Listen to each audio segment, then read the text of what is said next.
Welcome back to the Just Callum channel. Today we're looking at the Sandero 4.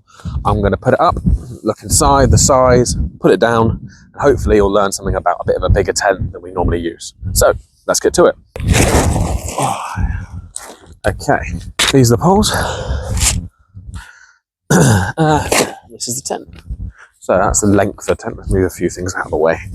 Okay, so as you can see, it's very long, but that is a good thing.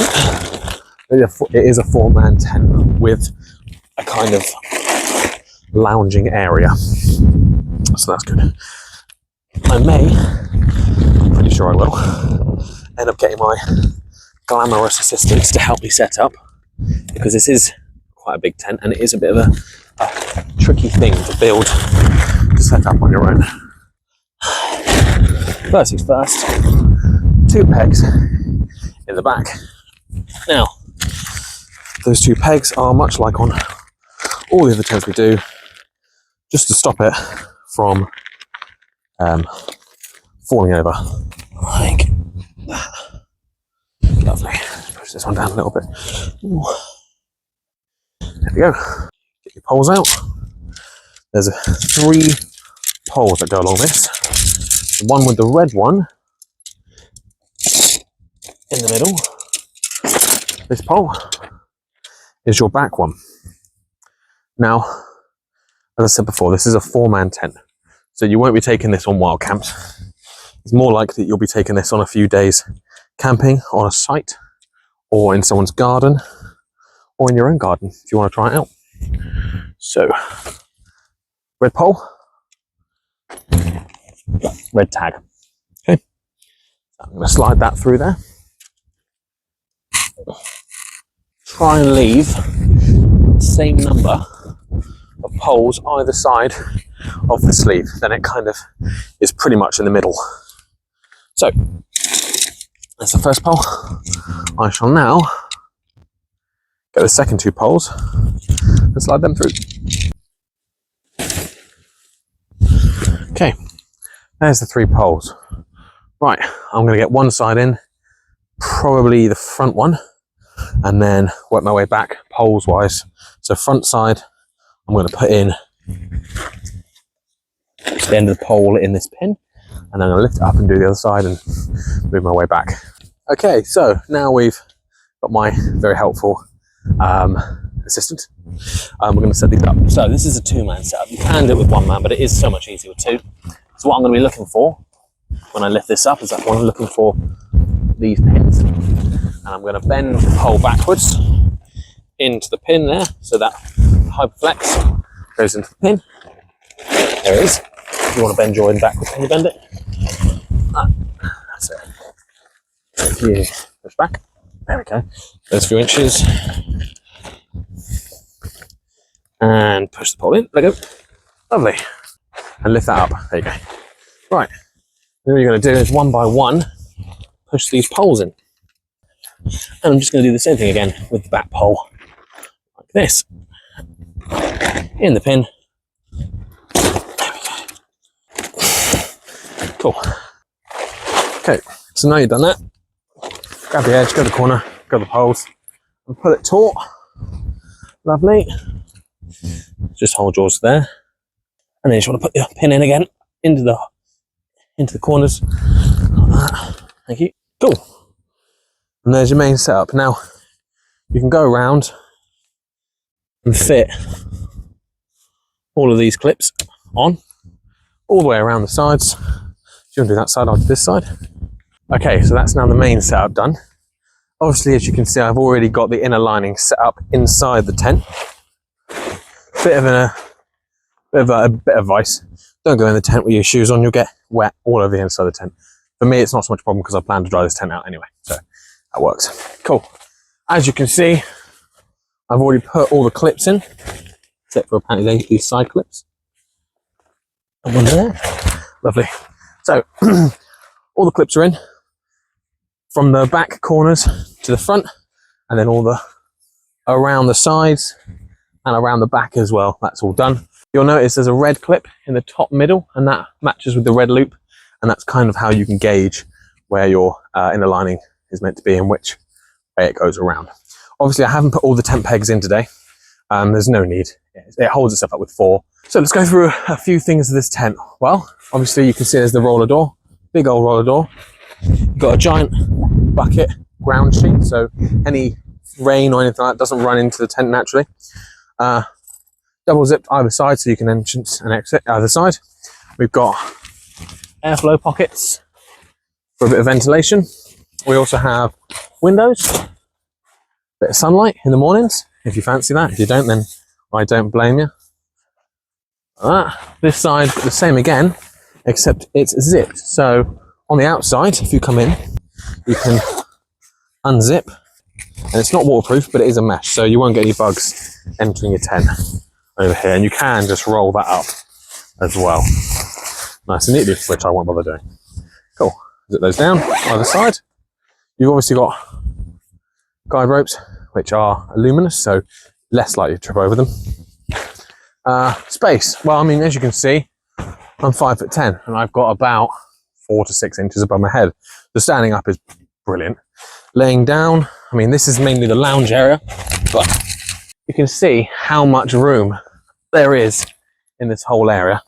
We've had 2 camp chairs in here, a table, a refrigerator, like a cooler, electric cooler, and a couple big bags of stuff as well. So it is plenty of room for all of your lounge needs, basically. If it's raining outside, there's plenty of room. The inner lining. So in here, you've obviously got the second lining, so this is where you're going to be sleeping. You've got pockets down the sides.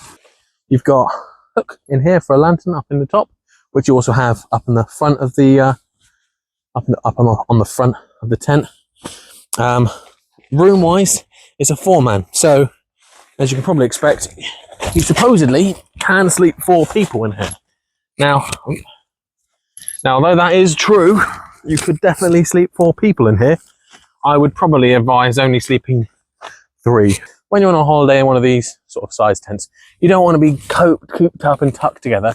You want to be able to spread out a little bit on a bigger mattress. So 3 is probably the ideal number for this tent, even though it is a 4-man. You definitely could do 4 men, as long as none of you snore. But yeah, it's a good quality tent. The inner lining obviously zips up. I've got it rolled open for the moment just for ventilation purposes. Okay, going around the tent, you can see the kind of shape it is. It's higher in the middle, lower towards the back. Obviously that's your sleeping area towards the back, so that would be lower because you wouldn't be standing up in that area very much. What I was going to say about it, it's a solid little tent. Do you know what, we did our first camp in this tent, me and Maddie, proper camp, and yeah, loved it. On the other side you have got actually an electric port, to say you've got electricity or the ability to have electricity. You come around the side here, you can see you have a zip up electric port, and what that's for is you feed your power cable through that, and then you can zip up to stop mosquitoes, pull that down over the top, and you've got electricity supply inside the tent without actually damaging the waterproofness. So yeah, there's a Eurohike Sandero 4. I'm now going to show you how to take it down, hopefully without great difficulty. So first things first is you want to take these 2 front pegs out. We'll do that now. So first things first, take the 2 front pegs out and then take all the pegs out, guidelines and so forth. We've got the back ones in still, so the back's being held down. I'll tell you, I'll do it because it'll be easier. If you unclip your pole on the side, and untake my pole because it'll be easier for me to do that for Maddie, and then it should just lower itself down. And I'm going to slide this pole out this side. You hold that sleeve, that's it. And as I slide it out, I'm going to fold the poles up as well.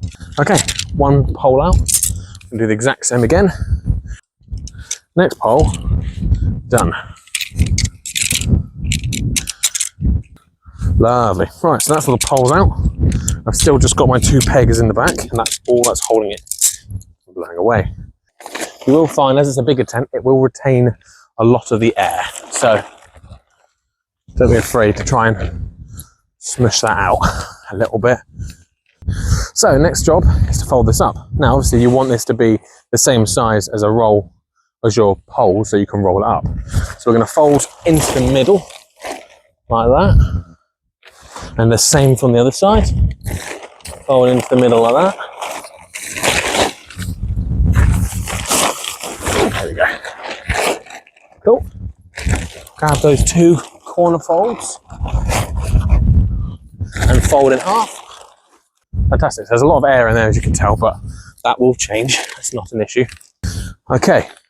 Now, you want to lay your poles on the end, as you've done in the past, and just pull it towards you, making sure you keep it taut, and roll it up. Tuck any edges in that you need to, so it remains the same width. Okay, so now I've rolled it up, I want to get my string. This is quite important with bigger tents, because it means you can wrench it down and really pull it together for when you put it in the bag. I'm going to roll it over my string. Like that. I don't unloosen the roll. I'm just going to use a bow knot, and then I'm going to feed it one end at a time into, hopefully, the bag.